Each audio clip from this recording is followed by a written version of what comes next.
tidur kecuali dengan cara Rasulullah. Dia nggak mau makan kecuali dengan cara Rasulullah. Dia tidak mau apapun kecuali sunnah yang diajarkan Nabi Muhammad. Makanan pun yang nggak dimakan Nabi nggak mau makan. Suatu saat beliau itu diambilkan semangka. Ini semangka, diberi jamuan semangka. Ketika mau dimakan, tanya dulu, Rasulullah akan pernah makan semangka? Kalau Rasulullah nggak makan semangka, saya nggak mau makan. Sampai seperti itunya. Maka dikatakan, iya pernah, Nabi pernah makan semangka. Ya udah, bawa sini semangka, saya mau makan. Semangka itu diletakkan di hadapannya, di semangka utuh, terus dikasih pisau. Kemudian dia tanya, Rasulullah motoknya dari atas atau dari bawah? Ini sesuatu yang mubah, mau dari sini. Cuma karena orang sudah cinta, apapun yang ada pada Nabi dia contoh. Kemudian disebut, ini nggak ada riwayat. Riwayat Nabi makan semangka, motongnya dari tengah apa dari pinggir itu nggak ada. Kemudian dia mengatakan, ya udah kalau itu saya nggak makan deh. Kenapa? Karena saya takut ntar kalau motong dari tengah atau dari atas, sedangkan Nabi motongnya dari tengah, berarti saya beda sama Rasulullah. Sampai seperti itunya. Padahal ini semangka itu kan hal yang biasa. Cuma kadang orang kalau sudah kandung cinta, apapun ditiru. Ya. Makanya sebentar lagi ada gado-gado jangan dimakan. Nabi nggak pernah makan gado-gado. Apalagi bakso. Subhanallah, hadirin yang dimuliakan oleh Allah. Sampai seperti itunya orang yang cinta kepada Rasulullah SAW. Ada sebagian apa namanya, sebagian orang ya ini yang ini benar. Kepingin niru Rasulullah tapi keterlaluan, overdosis. Dia makan kurma, setelah makan kurma dia pikir, Nabi cara buang kurmanya gimana? Nanti buangnya gini salah, buang gini salah. Saking bingungnya, yaudah bijinya dibawah. Padahal itu lebih mungkar lagi, lebih salah lagi kalau seperti itu. Hadirin yang dimuliakan oleh Allah Subhanahu wa Ta'ala, inilah kehidupan sedikit dari Nabi Muhammad SAW. Orang kalau sudah cinta, itu memang pengennya sama. Kata ulama, in kana hubbuka shadiqan la ataqahu illa al-muhibba liman yuhibbu muti'u. Kalau cintamu itu benar-benar murni kepada seseorang, kau akan taat, nurut, akan meniru semua yang ada pada seseorang tersebut. Anda tahu anak muda ini kalau sudah cinta dengan penyanyi, apa yang nggak begitu? Mereka kalau sudah cinta dengan pemain bola, apa yang nggak dicontoh? Sampai rambutnya ini, hadirin, ada yang dibotakin, disisain di sini. Ya, pemain bola. Dia juga niru. Padahal ini jelek. Cuman kalau sudah dia itu cinta, sudah nggak ngurus dia pakai. Orang mau bilang nggak ngurus, ini adalah aku mirip dengan orang yang aku cinta. Nah kita juga seperti itu. Ketika kita pakai gamis, ketika kita pakai sarung, ketika kita pakai kopiah atau apapun, kita mesti bangga. Ini pakaian yang pernah dipakai Nabi Muhammad. Masih lumrah yang kita pakai semua ini. Justru yang dipakai oleh artis-artis ini kadang nggak lumrah. Nah, maka itu kebanggaan inilah yang ingin ditanamkan di hati kita ketika kita meniru Rasulullah SAW, khususnya dalam hal-hal seperti ini. Nabi Muhammad SAW mengingatkan, barang siapa yang menghidupkan sunnahku indah fasadil ummah, ketika umat sudah seperti ini hancur, umat sudah banyak yang maksiat, jauh dari Nabi Muhammad SAW, maka orang itu yang mengikuti sunnah Nabi, menghidupkan sunnah Nabi, akan mendapatkan pahala 100 kalinya orang mati syahid. Coba lihat dalam riwayat yang lain, akan bersama aku di surga Allah Subhanahu. Ada waktu untuk tanya jawab dari apa yang tadi saya sampaikan. Insya Allah yang bisa saya jawab akan saya jawab. Silakan. Terima kasih Ustaz. Semoga suatu dasana. Saya buka 3 penanya dulu. Sesi pertama, Pak.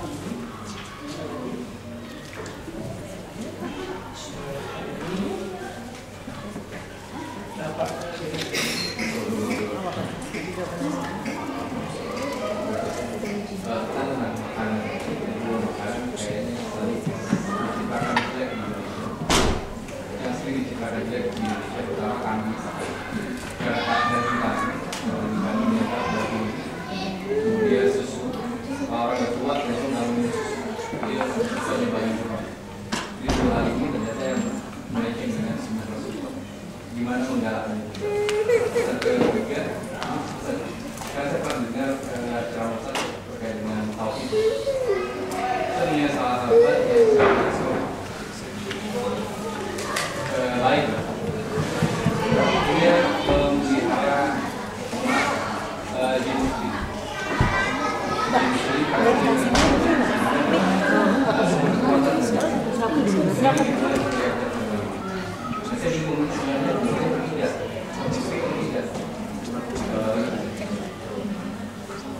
Saya jawab supaya saya tidak lupa kata saya. Yes. Iya ya.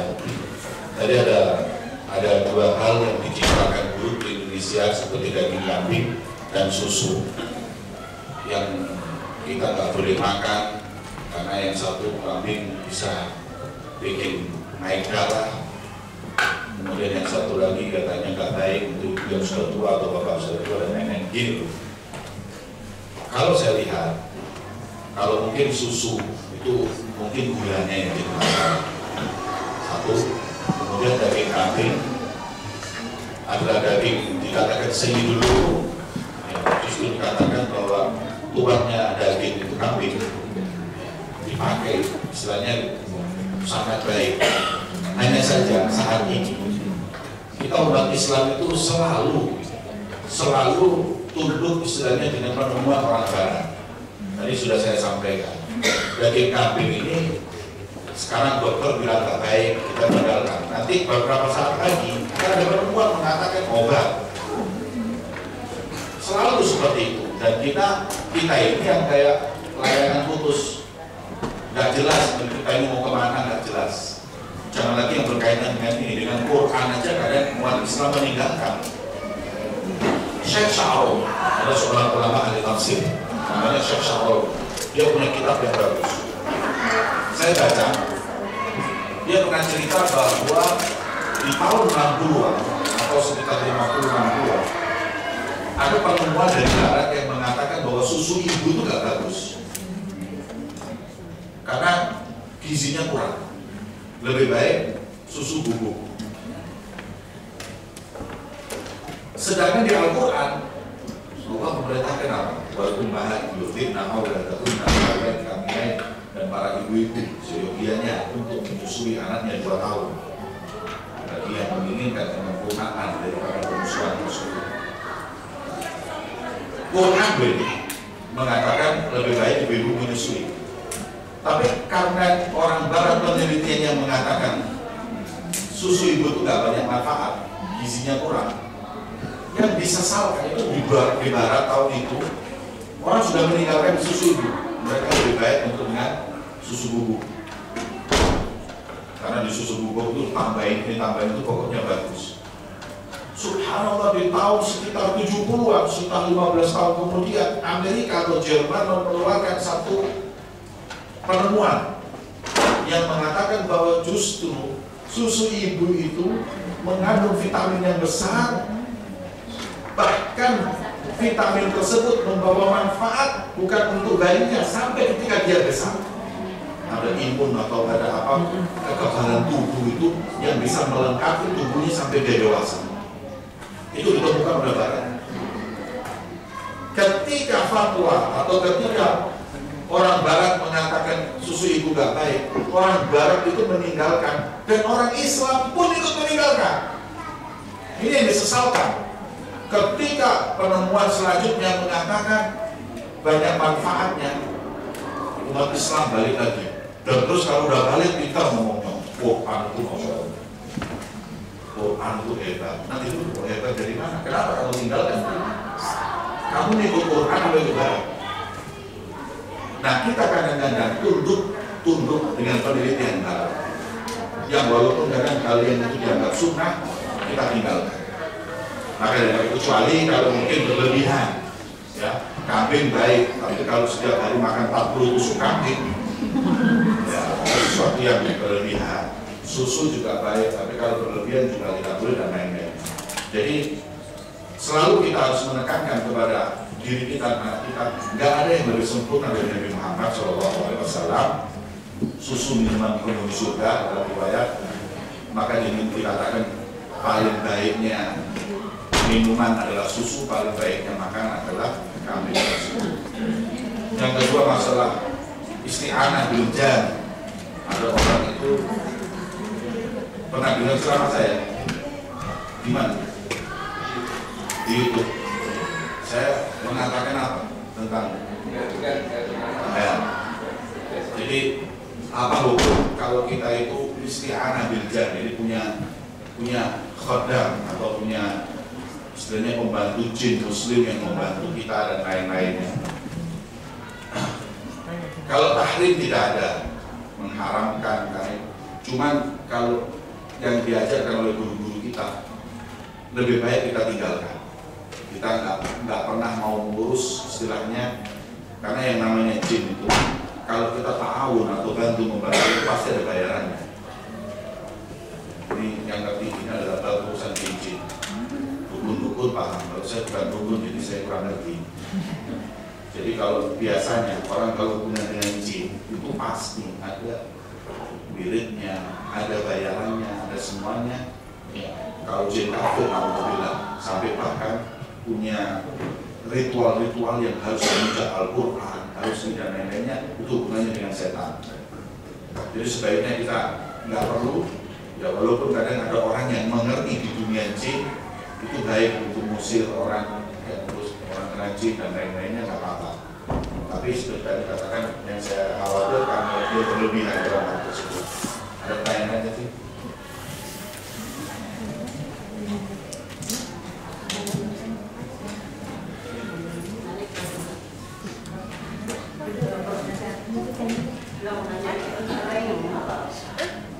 Mestinya ada contohnya itu di mana ya? Iya.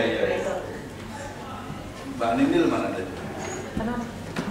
Semuanya itu saya kasih contoh di sini.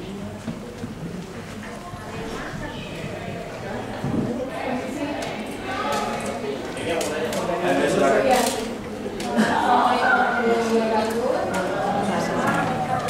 Minta contohnya ke Ray. Nggak ada. Ada fotonya? Coba tanya ke istri saya, mungkin dia punya fotonya di laptop. Di luar.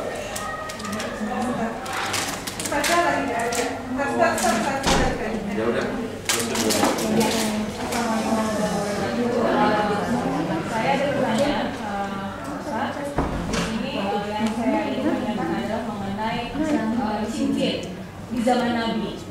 Apakah di zaman Nabi cincin Nabi juga menggunakan cincin kawin? Itu yang pertama.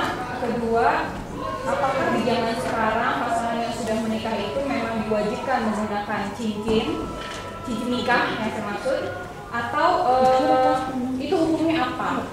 Dan bagaimana jika tidak, pasangan suami istri tidak menggunakan cincin? Terima kasih.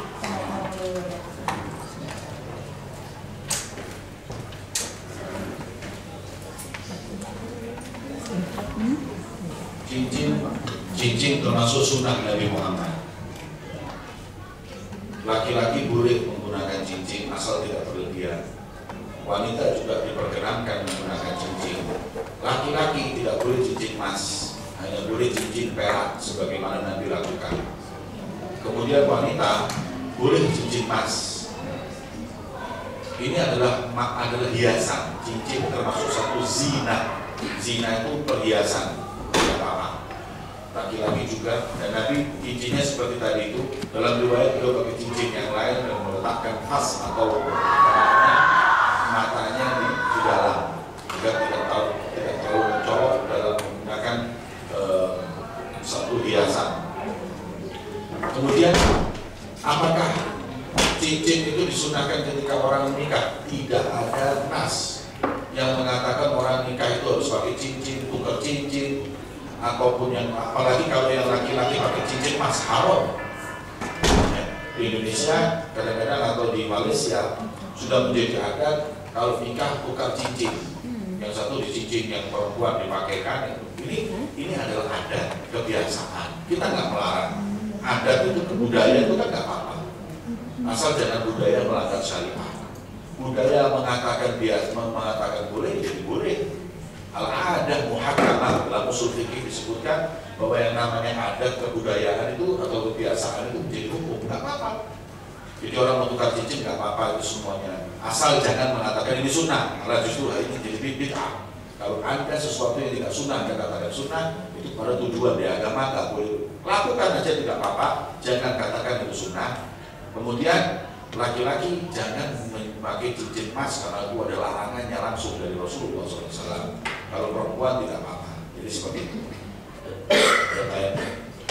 Nggak apa-apa selanjutnya. Jadi sebenarnya saya melihat sama kayak tadi cuma lebih detail karena kan kalau di sini kita pakai cincin emas jadi kayak identity. Jadi kalau kita nggak pakai cincin dan nggak menikah, itu ya. Nah jadi seperti itu. Jadi seperti ini. Jadi sebenarnya kita seperti mengikuti gayanya orang kafir lah. Terus yang kedua, pertanyaan saya itu lebih pada kalau mengenai adab tidur. Adab tidur kalau sendiri kita kan pakai di sebelah kanan, bagian badan sebelah kanan. Nah kalau setelah kita tidur bareng istri itu bagaimana?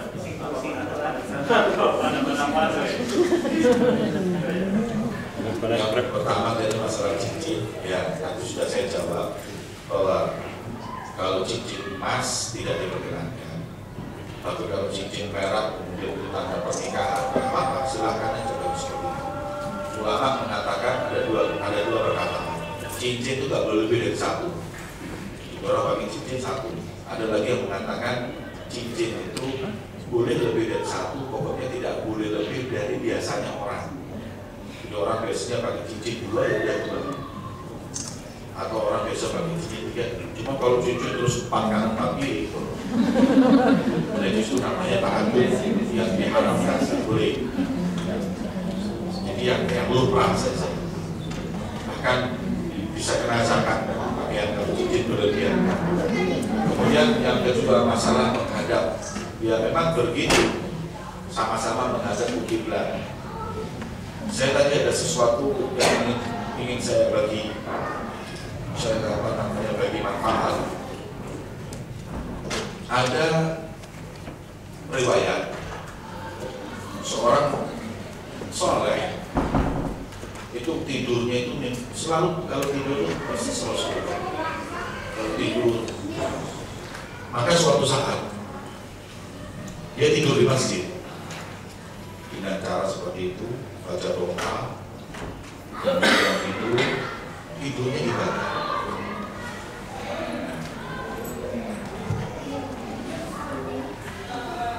Dihadap di depan masjid, ada orang mau masuk masjid, melihat ada orang yang lagi mengintai masjid. Kelihatannya mau menggoda orang di masjid, tapi ketakutan, maju mundur. Kemudian orang tadi bertanya, "Bang, ngapain? Mau goda orang di masjid. Terus kenapa nggak masuk?" Kata orang tersebut, "Saya tadinya mau masuk, cuma saya takut sama yang tidur. Saya takut sama yang tidur." "Pak, kamu ini siapa?" "Saya setan." Katanya orang tersebut, "Kamu mau menggoda orang di masjid, takut sama yang tidur, gak takut sama yang sholat. Sebenarnya kan takutnya sama yang lagi sholat." Kemudian dia jawab, "Nah, saya gak takut sama yang sholat, karena yang sholat itu cuma modal ibadah tapi gak ada ilmunya. Modal Allah, ini semua tapi gak tahu ilmunya. Tapi yang tidur, kamu tahu gak yang tidur itu dia menghadap kiblat persis tidurnya Rasulullah. Kemudian cara doanya, kemudian niatnya, semuanya. Dan tadi saya sudah mengupayakan untuk masuk. Ketika saya nyoba mendekat, nafasnya orang yang tidur itu hampir membakarku.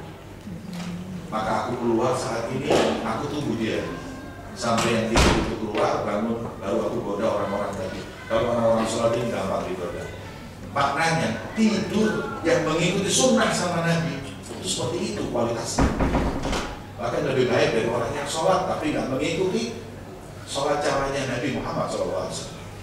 Maka itu perhatikan dalam berperinci seperti itu, tidur itu mempunyai kemuliaan. Ada pertanyaan lain? Satu lagi.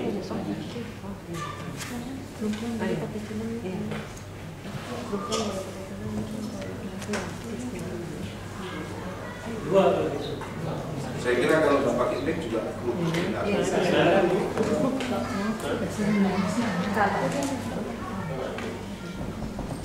Ya saya tadi Ustaz mengenai celak ini dipakai untuk sholat. Jadi sunnah semua itu untuk semua perempuan dan laki-laki. Pertama, yang kedua untuk selamatan biasanya orang-orang tuh ada menggunakan kayak nasi tumpeng gitu. Terus ada salah satu saya bilang tumpeng itu adat orang Hindu gitu. Jadi kita mengikuti adatnya orang Hindu. Apakah itu benar? Gitu. Apakah itu boleh kita ada selamatan bikin menghias seperti tumpeng? Ya.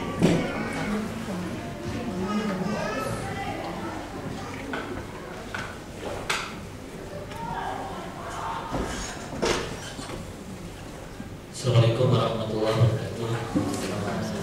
Hanya Ustaz ini kalau misalnya setelah kita menghadiri pengajian seperti ini, kemudian kita terinspirasi seperti Rasulullah, misalnya contohnya cara berpakaian saja ingin seperti yang dicontohkan Rasulullah, tetapi kita kenyataannya adalah hidup misalkan kita seorang profesional yang bekerja di kantor. Nah, bagaimana caranya menata hati, pikiran, sikap kalau kita seolah-olah rasanya tidak pantas, tetapi kita punya Rasulullah. Bagaimana mengatakan hati bisa seperti itu dan bagaimana bisa istiqomah supaya bisa menata. Kalau bisa saya langsung jawab supaya yang di benak saya bisa keluar langsung. Ada pertanyaan juga. Ya. Saya jawab dulu yang berapa ini karena masih ada di benak yang jawabnya. Pertanyaan itu bagus. Saya pernah baca kitab namanya Bajijul Qaum fi Ahkamil Bantolu. Bagaimana gemparnya dunia tentang hukumnya pakai celana. Oke, Anda celana ini. Dulu sebagian ulama mengatakan tasyabbuh bil Yahud wa Nasara.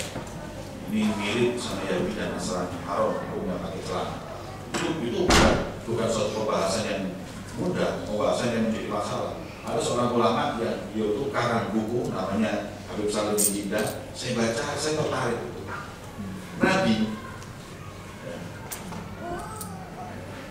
Nabi itu saya baca memang wawasannya luas. Baju Nabi itu menggunakan baju adat kebudayaan mana pun. Kadang beliau dibeli oleh orang Syam, beliau pakai. Jubah orang Yaman beliau pakai. Selama itu bukan satu kebiasaan untuk ritualnya agama seseorang, nggak apa-apa. Baju yang kita pakai ini kan bukan baju ritual agama, baju biasa pakai ada. Cuma kalau kita pakai bajunya pendeta itu nggak boleh. Kita pakai bajunya biksu ya, atau yang lainnya itu nggak boleh karena itu baju ritual mereka.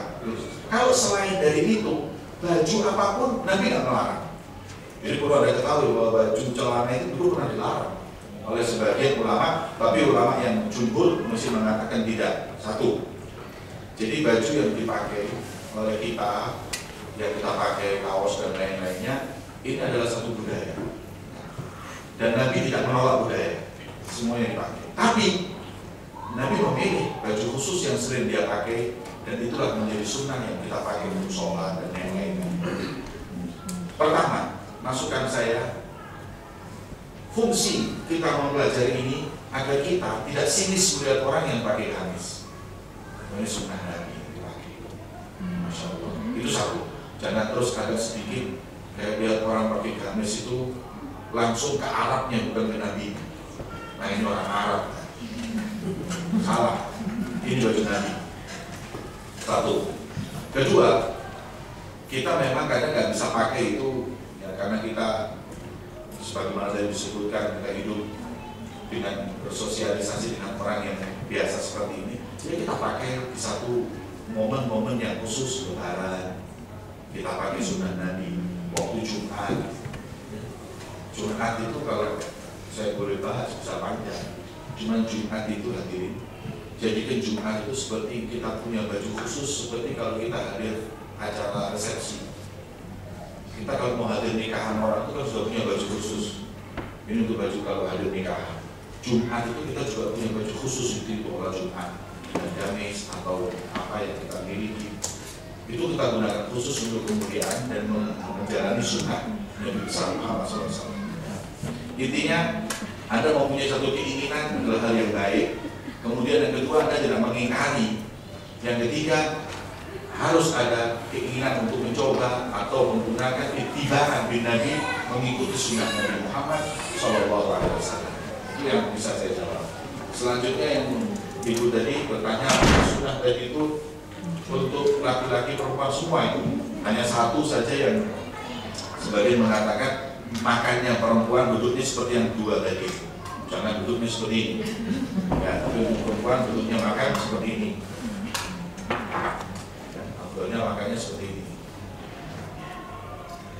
menekan perut supaya tidak banyak makan dari itu. Kalau laki-laki sukanya dari apa? Seperti ini. Kalau perempuan makan gini kan bahaya. Kemudian pertanyaan yang kedua tadi, nasi tongsang. Ada ini. Ya, kembali ke budaya. Kalau Anda mau melarang tumpeng, Anda juga harus melarang baju-baju ini. Ini kan budaya Barat. Tapi tumpeng itu budaya Hindu. Gini loh. Islam tidak melanggar, tidak melarang budaya seseorang. Budaya di Jawa itu mereka suka tumpeng, bikin tumpeng. Kata Rasulullah, damu marbokum bisodaqah, obati orang sakit di antara kalian dengan sedekah. Nah kadang-kadang kita ini kalau di Jawa ada yang namanya ibu saya itu selalu kalau sakit langsung bancaan, selamatan. Ibu saya itu kalau sakit mesti pertama kali mau beliin beras bancaan, selamatan. Beras itu dalam bentuk beras atau dibuat makanan kita beli. Kenapa? Karena kami berpendapat dawu marbokum bisodaqah, sebelum kau obati ke dokter, obati orang sakit di antara kalian dengan sedekah. Nabi mengisyaratkan dengan sedekah. Nah, cara sedekah kita ini macam-macam. Mau sedekah dengan apa tadi? Tumpeng, mau sedekah ini tidak masalah dengan apapun. Jadi gini loh, budaya itu nggak apa-apa, asal budaya tadi jangan sampai melanggar kitab dan sunnah. Di Indonesia dulu punya budaya wayang. Wayang ini budaya. Dan wayang ini ceritanya cerita Hindu, Buddha, cerita Hindu. Oleh Wali Songo, wayang tadi ini budaya, nggak haram. Karena orang Arab juga punya budaya yang dibiarkan oleh Rasulullah.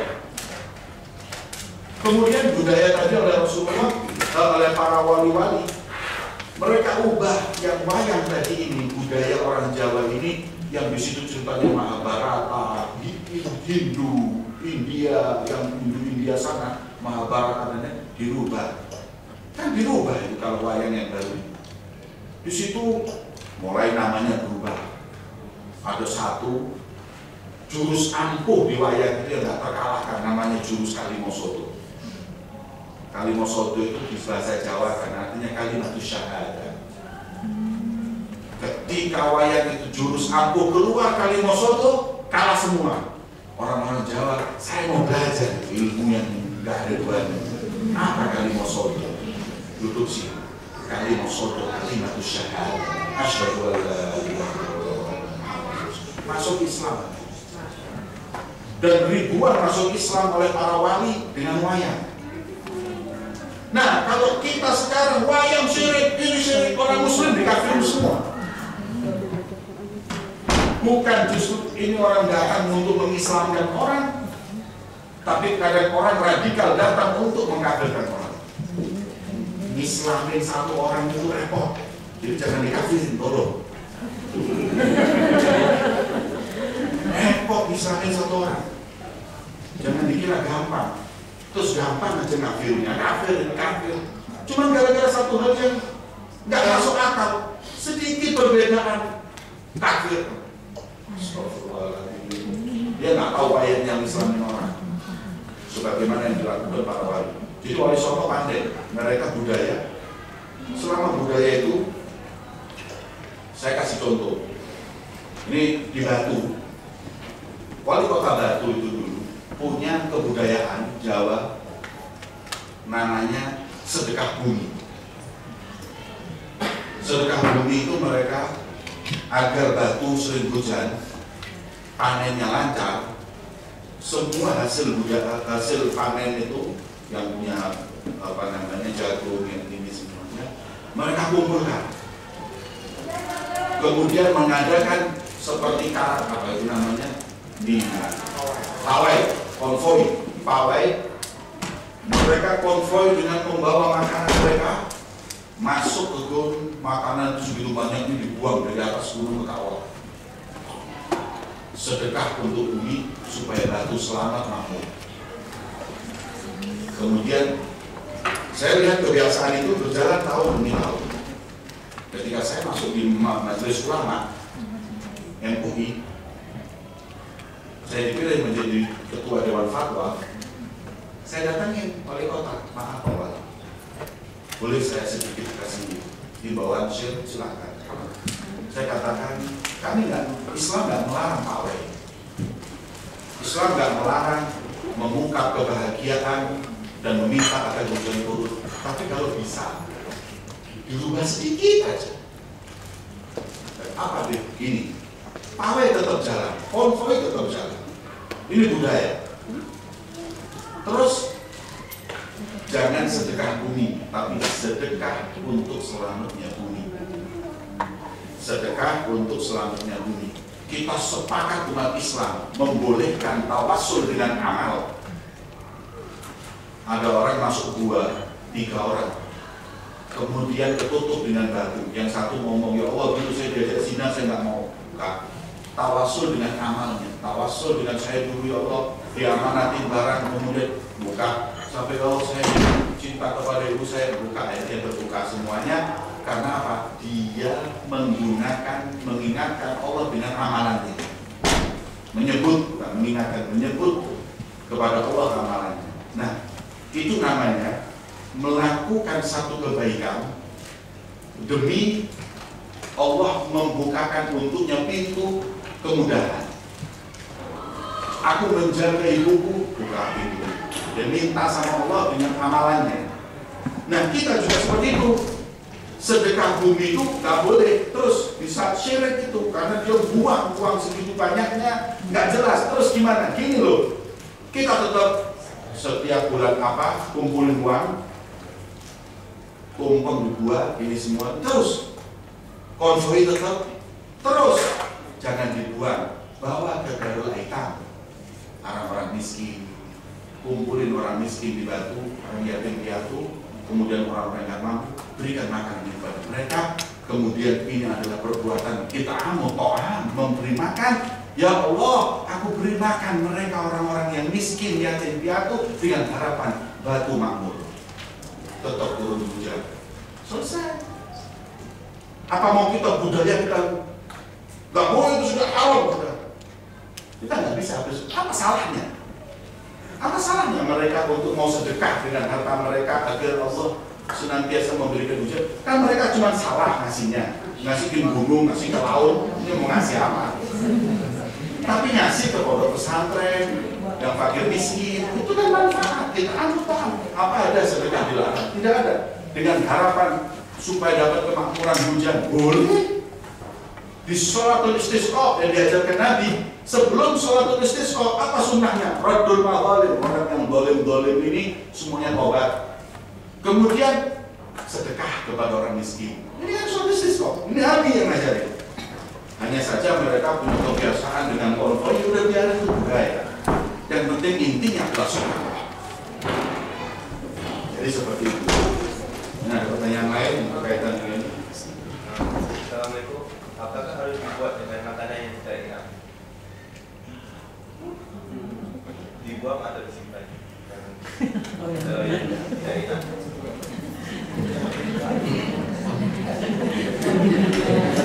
Kalau ada makanan tidak enak, saya selalu bilang makan. Nabi mengatakan Rasulullah kalau makanannya enak, dia puji. Kemudian kalau makanan yang dimakan tidak enak, nggak layak dimakan, dia tinggal. Yang jangan tadamur itu jangan hina makanan. Makanan apa itu? Ini makan pakai ayam. Nabi nggak suka seperti itu. Nabi mengatakan nggak enak banget. Cuman jangan dipaksa mau dimakan. Berhubung nggak enak terus ya. Kadang-kadang memang kalau orang Indonesia ini nggak enakan. Ya, orang Indonesia ini orangnya nggak enakan. Ada orang Jawa nggak? Banyak. Orang Jawa itu kalau Wonocoroko, tulisannya mereka kan punya tulisan dalam Jawa itu namanya Wonocoroko. Nah kalau sudah Wonocoroko itu ada nanti namanya dipangku, mati. Ho itu kalau dipangku, oh ya pangku mati. Ini satu apa namanya filsafat Jawa yang mengatakan orang Jawa itu kalau dipangku mati. Orang itu kalau dibaikin nggak bisa apa-apa. Itu filsafat Jawa seperti itu. Kalau orang Arab bilang al-insan abdul ihsan, sama orang Arab persis kata-katanya. Manusia itu jadi budak orang yang berbuat baik. Nggak enak. Kadang-kadang yang nggak enak pun kita makan paksa, cuma kadang-kadang karena nggak enak sama yang undang. Sampai pernah karena baiknya tuan rumah, dia datang untuk berkunjung dengan ibunya ini gigi cuma tinggal 3. Ada marning itu jagung marning itu jagung yang digoreng keras, bukan popcorn, itu dimakan muter. Cuman karena tuan rumahnya ini baik, mau buang, kata anaknya, buang aja, enggak, orang baik. Terus muter sampai pulang ke rumah, marning masih muter. Sampai kata anak, buang, enggak baik orangnya. Orang itu kalau baik, subhanallah ya, seorang tuan rumah itu kadang makanannya enak, jadi enak. Tapi kalau tuan rumahnya nggak enak, makanan enak jadi nggak enak. Nah, maka daripada itu, jadi saya sampaikan ya, kalau memang kalau nggak usah dimakan ya sudah. Kenapa? Nggak enak loh, nggak enak. Cuman saya lagi nggak nafsu atau saya lagi kurang mengurangi makan atau bagaimana cara ngomongnya yang paling halus, yang jelas. Kalau jangan dipaksa, kalau muntah memang nggak enak. Jadi biar tinggalkan, tapi jangan hina. Intinya jangan dihina. Seperti itu. Memang tuan rumah ini penting. Orang itu kalau bagus sambutannya enak. Apalagi kalau tuan rumahnya itu pemurah atau apa? Pemurah atau dermawan. Itu masya Allah. Kalau dermawan, katanya ulama, ta'amu sahi dawah. Makanannya tuan rumah yang dermawan itu obat. Ta'amul bakhil daun. Tuan rumah yang pelit makanannya penyakit. Hati-hati. Kalau tidak makan orang pelit, makannya hati-hati. Penyakit. Kalau yang undang makan orang dermawan, obat. Bentar. Kok bisa seperti itu? Saya sampaikan. Orang yang dermawan itu ngeluarin zakat, suka sedekah, kemudian memberikan dengan hati yang lapang, obat. Imam Syafi'i ketika datang makan ke rumahnya Imam Ahmad bin Hanbal, beliau itu diriwayatkan, Imam Ahmad bin Hanbal cerita kepada anaknya, kamu tahu nggak, Syafi'i itu hebat. Kenapa hebat? Malam nggak pernah tidur. Kalau makan sedikit warok, ceritain. Ini kritis ini siapa namanya anaknya. Ketika Imam Ahmad bin Hanbal kedatangan Imam Syafi'i, anaknya menyelidiki. Pak tahu Imam Syafi'i makan yang banyak, sopirin dia di sini. Katanya, wah nggak tahunya bapak saya lebih, hanya berlebih-lebihan. Pak tahu Imam Syafi'i nggak suka makan, nggak tahu makan segitu banyak. Ketika malam hari, dia lihat Imam Syafi'i jam 9 tertidur, subuh baru bangun, udah itu sholat subuh nggak pakai wudhu langsung. Kata Imam Ahmad bin Hanbal, ini Imam Syafi'i ini tidak seperti yang diberitakan, nggak beres. Apa itu? Kemudian melapor ke orang tuanya, kata orang tua, jangan kurang ajar Imam Syafi'i. Kalau kamu ada yang enak, tanya. Kemudian tanyakan, Imam Syafi'i, kata ayahku kau begini dan begitu. Saya mau tanya, pertama, kenapa kamu makan banyak? Kata Imam Syafi'i, ta'amus sahih, orang yang warok, orang yang seperti ini, Imam Ahmad bin Hanbal, soleh, makanannya berkah, itu obat. Makanya saya makan banyak dengan niat ini adalah tadawi bi akli sholihin, mengambil obat dari makanannya orang soleh. Saya nggak biasa makan banyak, berhubung Ahmad bin Hanbal yang undang saya makan banyak ini obat. Kalau yang lainnya saya nggak makan.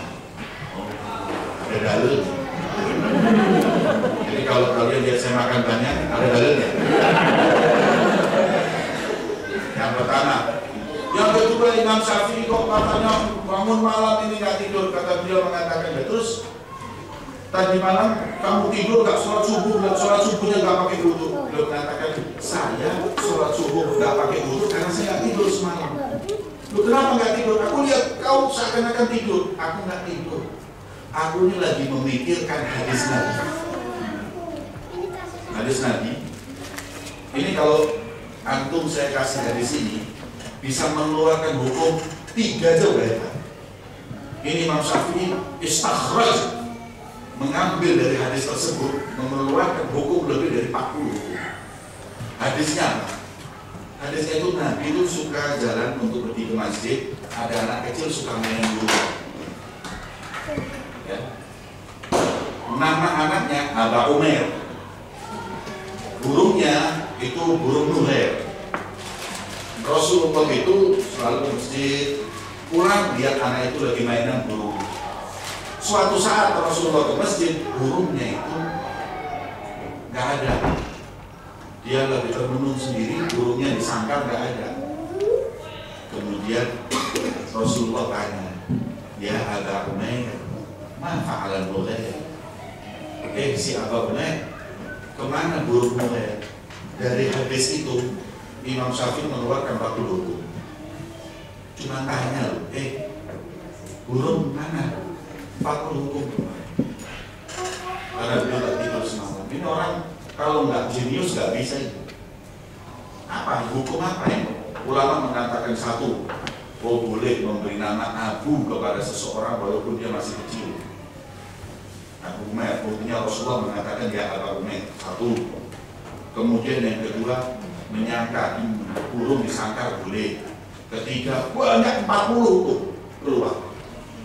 Makanya saya nggak tidur semalam. Kata beliau memikirkan hadis tersebut. Nah maka daripada itu kita kembali ke makanan, ya, bahwa Nabi SAW ketika tidak pernah mencaci makanan. Makanannya orang soleh obat, makanannya orang yang pelit. Kalau orang pelit itu biasanya nggak makan riba masuk di rumahnya. Kemudian zakat nggak ngeluarin, makanya makanannya banyak penyakitnya. Ada lain-lain? Iya, terakhir nih sepertinya. Ini saya mau tanya masalah zakat. Saya baca kalau ada orang tidak berhak menerima zakat, itu salah satunya disebut Nabi melarang Bani Hashim tidak menerima zakat. Pertanyaannya adalah kenapa Nabi melarang Bani Hashim tidak menerima zakat? Pertama, kedua, apa istimewanya Bani Hashim itu sehingga tidak boleh menerima zakat. Ketiga, hak apa yang bisa diterima Bani Zakir oleh Bani Hashim selain zakat? Itu aja. Bolehkah anak cucu Rasulullah menerima zakat? Hashim dan Muttalib. Ulama berbeda pendapat menjadi dua hukum. Sekelompok ulama mengharamkan, sekelompok ulama membolehkan.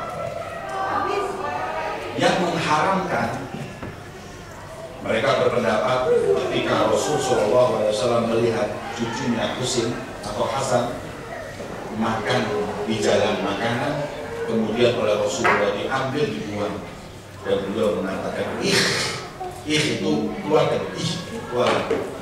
Kenapa? Kata Rasulullah, jangan-jangan itu nanti adalah sedekah yang wajib yaitu zakat. Dan sedekah atau zakat itu kotoran harta orang, dan kotoran harta orang tidak pantas untuk Bani Hashim, untuk anak cucu Rasulullah. Ilahnya mereka mengatakan tidak boleh karena ini kotoran harta. Masa kita kotoran harta kita kasihkan anak cucu Rasulullah? Rasul juga mengatakan buang. Sudah kita bahas itu, yang bahas ketika Sayyidina Hasan disuruh untuk mengeluarkan makanan di mulut karena takut berbawa zakat. Selesai, haram Bani Hashim anak cucu Rasulullah menerima zakat. Selesai. Yang membolehkan, ada hadis yang mengatakan bahwa Bani Hashim anak cucu Rasulullah tidak boleh menerima zakat karena mereka sudah mendapatkan khumusul ghanaim, seperlimanya ghanimah. Jadi kalau yang namanya perang itu nanti dibagi 5, satu bagian itu diseperlimakan, nanti dibagi 5, satunya untuk anak cucu Rasulullah. Mereka tidak boleh menerima zakat karena mereka sudah menerima ghanimah, khumus, seperlima. Tapi karena saat ini anak cucu Nabi tidak dapat lagi ghanimah, maka ulama mengatakan al-hukmu yaduru ma'al illah. Hukum itu kan sebabnya ada, sebab ini dia itu boleh, sebab ini dia nggak boleh. Sebab ghanimah mereka nggak boleh menerima zakat. Ketika sebabnya nggak ada, boleh. Jadi yang mengatakan boleh karena ghanimah sudah nggak ada lagi untuk anak cucu Rasulullah. Itu hukum dua. Boleh karena tidak menerima ghanimah, tidak boleh karena dia itu kotoran harta orang. Tapi tetap beda pendapat kan? Ada yang mengatakan boleh mengambil dari ini, ada yang mengatakan tak boleh karena dari itu. Ada lagi seorang ulama Muhammad Agung yang mengarang buku Al-Ilmu Auladahu Mahabbatul Ahlul Bait, ajarkan anak-anak untuk mencintai keluarga Nabi. Di situ disebut seperti ini. Sebenarnya hadis yang tadi itu, anak cucu Nabi tidak boleh menerima zakat karena itu kotoran. Maka kalau dia makan zakat haram, Tetapi kalau sudah mereka itu sampai nggak bisa makan kecuali zakat, maka hukumnya sesuatu yang darurat. Maka boleh mereka mengambil zakat karena darurat. Sebagaimana kalau kita makan bangkai, maka boleh mereka juga menerima zakat kalau darurat. Tapi beliau mengatakan akan tetapi hukumnya tetap dosa, tapi yang menanggung dosanya adalah orang-orang kaya yang tidak peduli dengan anak cucu Rasulullah.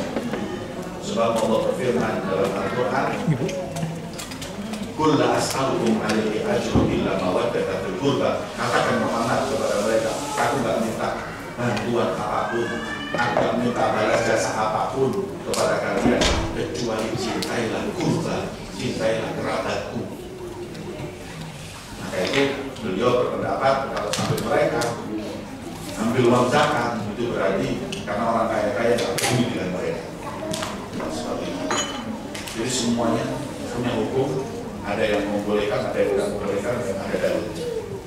Nah, kalau saya lebih condong untuk berpendapat seperti pendapat yang mengatakan karena mereka sudah tidak terima ghanimah, maka boleh mereka menerima.